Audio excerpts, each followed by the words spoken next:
Because here it is, how can you have different culture, different language, different people, and a different mythology, or a different folklore, but the underlying principle means the same?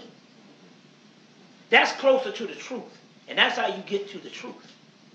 When you can find a synchronicity and a comparativeness throughout the world, or throughout centralized customs and cultures, where you have the principle underlying is the same. And no other discipline on the earth does this over and over and over again like mythology. And although they'll tell you that mythology is some stuff that you cannot rely on, but yet white people get PhDs in mythology all the time. But it don't supposed to be important. And if you ever studied mythology, you'll find out you're going up against a science. And I believe in some cases it would probably be easier to study mathematical equations than to try to get a greater understanding and grasp this mythology. The woman Wendy O'Flaherty of the University of Chicago said, I have translated texts 30 years ago in the early 70s, or in the late 60s, early 70s. And now I'm in the 90s, late 90s, and I'm translating the same text and I get something totally, completely different. So it means that these particular mythology can meet the level of consciousness based on where your consciousness is.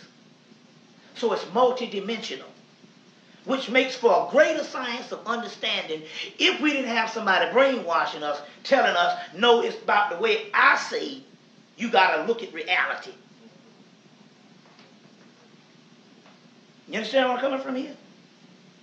Now, going back to the ancient Egyptians or the ancient Africans as proof, we don't have us coming from no apes in the mythology. But here's the scientific department saying, well, we got all these hominid stages. We got proof, we got all these bones. And we don't necessarily say that these bones don't exist, because clearly they do. What we're saying is the black man didn't come up out of it. It could very well be different hominid stages of apes. That is something totally different than man. But only because the European, based on the Darwin's theory, who was a part of a secret society that wanted to cover up ancient history of black people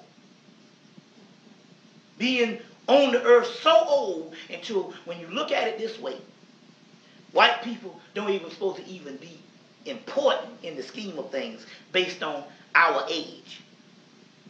So that's a very tricky thing. Here you are ruling the world.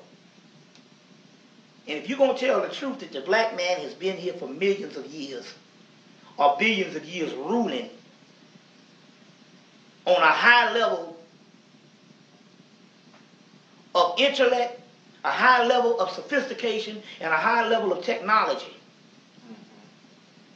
But yet you're the new ruler of the world, and this stuff gets out and it is commonplace that we are these type of people. That means in actuality, you would give the people another world view of who these people really are. Well, obviously they got to be a great people because they've been around for millions of years. So what better way, if you're going to rule people or colonize a people, is you got to wipe out that history. And in order to make it authentic, so that you can say that I'm a central player in this game of life or history, tell them we all come from apes. And shorten the timeline to a couple of thousand years. And therefore, white people can justify being around just as long as we were, by saying that in actuality, what the Egyptians say, that when man first hit the earth, he wasn't no ape. We were always here. Right here in this book of the dead, right here, they say the great ones. And some say the great old ones.